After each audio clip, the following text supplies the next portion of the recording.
മൂന്നാമത്തെ തവണ കാരപ്പറമ്പ് വാർഡിനെ സംബന്ധിച്ചിടത്തോളം അത് വിഭജനത്തിന്റെ ഭാഗമായിട്ട് വലിയ വ്യത്യാസങ്ങൾ ഈ വാർഡിൽ വരുത്തി തീർത്തിട്ടുണ്ട്.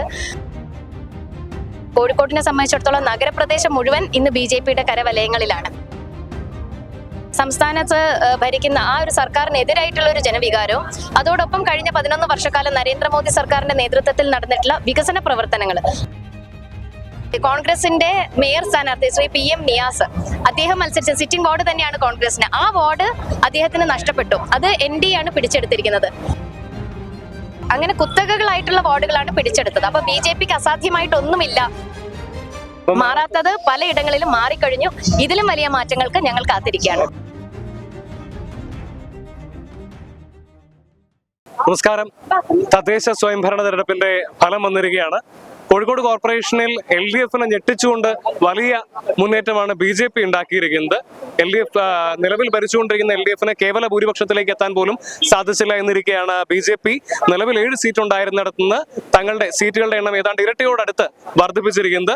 അതിനിടയിൽ നമ്മൾ ശ്രദ്ധിക്കേണ്ട ഒരു സ്ഥാനാർത്ഥി എന്ന് പറയുന്നത് കാരപ്പറമ്പ് ഡിവിഷനിൽ നിന്ന് മത്സരിച്ച് ജനവിധി തേടി മൂന്നാമതും വിജയിച്ചു കയറിയ മഹിളാ മോർച്ചയുടെ സംസ്ഥാന അധ്യക്ഷ കൂടിയായിട്ടുള്ള ശ്രീമതി നവ്യ ഹരിദാസ് ആണ്. ചേച്ചി, ആദ്യം തന്നെ അഭിനന്ദനങ്ങൾ.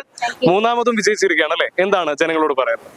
എന്നിൽ ജനങ്ങൾ അർപ്പിച്ചിരിക്കുന്ന ഈ ഒരു വിശ്വാസം തീർച്ചയായിട്ടും 100% നീതി പുലർത്തും എന്നുള്ള ഒരു വാക്ക് ആദ്യമേ ഇവിടെയുള്ള ജനങ്ങളുടെ മുന്നിൽ വെക്കുകയാണ്. അതെ അതെ അതെ അതെ മൂന്നാമത്തെ തവണ കാരപ്പറമ്പ് വാർഡിനെ സംബന്ധിച്ചിടത്തോളം അത് വിഭജനത്തിന്റെ ഭാഗമായിട്ട് വലിയ വ്യത്യാസങ്ങൾ ഈ വാർഡിൽ വരുത്തി തീർത്തിട്ടുണ്ട്. കാരപ്പറമ്പ് എന്നുള്ള പേര് മാത്രമേ ബാക്കിയുള്ളൂ. വാർഡിന്റെ ഘടന പൂർണ്ണമായി മാറിയിട്ടുണ്ട്. അതെ അതെ 2000-ഓളം വോട്ടുകൾ കുറഞ്ഞു. 2000 ചില വോട്ടുകൾ കുറഞ്ഞു മുൻപുണ്ടായിരുന്നതിലും. അതെ, എന്നിരുന്നാലും നമ്മൾ കഴിഞ്ഞ തവണ ഉണ്ടായിരുന്ന അതേ ഭൂരിപക്ഷത്തിൽ ഇത്തവണ 4000 വോട്ടുകളാണെങ്കിലും അത് എത്തിപ്പിടിക്കാൻ സാധിച്ചിട്ടുണ്ട്. ഈ വാർഡ് മാത്രമല്ല, നമ്മുടെ പ്രദേശത്തുള്ള പല വാർഡുകളും. കോഴിക്കോടിനെ സംബന്ധിച്ചിടത്തോളം നഗരപ്രദേശം മുഴുവൻ ഇന്ന് BJPയുടെ കരവലയങ്ങളിലാണ്.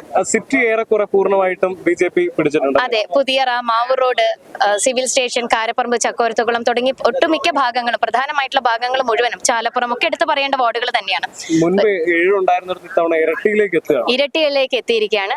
BJP തീർച്ചയായിട്ടും വലിയൊരു ഹാർഡ് വർക്ക് ആണ് ഈ ഒരു ഇലക്ഷന് വേണ്ടി നടത്തിയിട്ടുള്ളത്. ആ ഹാർഡ് വർക്കിന്റെ ഫലം നമുക്ക് ഈ ഒരു ഇലക്ഷനിൽ ലഭിച്ചു എന്നുള്ളത് തന്നെയാണ് ഞങ്ങളുടെ വിലയിരുത്തൽ. അതുപോലെ തന്നെ തിരുവനന്തപുരത്ത് ഒരു കോർപ്പറേഷൻ പോലും BJP പിടിച്ചിരിക്കുകയാണ്. അപ്പൊ ജനങ്ങള് എങ്ങനെ BJPയോടുള്ള ജനങ്ങളുടെ സമീപനത്തിൽ മാറ്റം വരുന്നതാണ് തെളിയിക്കുന്നത്? സമീപനത്തിൽ മാറ്റം വരുന്നുണ്ട് 2 തരത്തിലും. അതായത് ഇന്ന് സംസ്ഥാനത്ത് ഭരിക്കുന്ന ആ ഒരു സർക്കാരിനെതിരായിട്ടുള്ള ഒരു ജനവികാരവും അതോടൊപ്പം കഴിഞ്ഞ 11 വർഷക്കാലം നരേന്ദ്രമോദി സർക്കാരിന്റെ നേതൃത്വത്തിൽ നടന്നിട്ടുള്ള വികസന പ്രവർത്തനങ്ങൾ, അതിനോട് ചേർന്ന് നിൽക്കാനുള്ള ജനങ്ങളുടെ താല്പര്യവും. ഈ 2 ഘടകങ്ങളാണ് നമ്മളെ ഇത്തവണ BJPയെ ഇത്രത്തോളം വലിയൊരു നിലയിലേക്ക് എത്തിച്ചിട്ടുള്ളത്.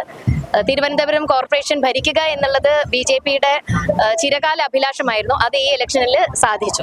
തിരുവനന്തപുരം കോർപ്പറേഷൻ പിടിച്ചിരിക്കുകയാണ്.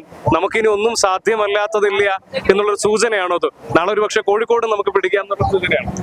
BJPക്ക് അസാധ്യമാണ് എന്ന് പലരും എഴുതി തള്ളിയിരുന്ന പല മേഖലകളും, ഇത് ഉദാഹരണത്തിന് കോൺഗ്രസിന്റെ സിറ്റിംഗ് വാർഡായിട്ടുള്ള കോൺഗ്രസിന്റെ മേയർ സ്ഥാനാർത്ഥി ശ്രീ PM നിയാസ് അദ്ദേഹം മത്സരിച്ച സിറ്റിംഗ് വാർഡ് തന്നെയാണ് കോൺഗ്രസിന്. ആ വാർഡ് അദ്ദേഹത്തിന് നഷ്ടപ്പെട്ടു. അത് ND ആണ് പിടിച്ചെടുത്തിരിക്കുന്നത്.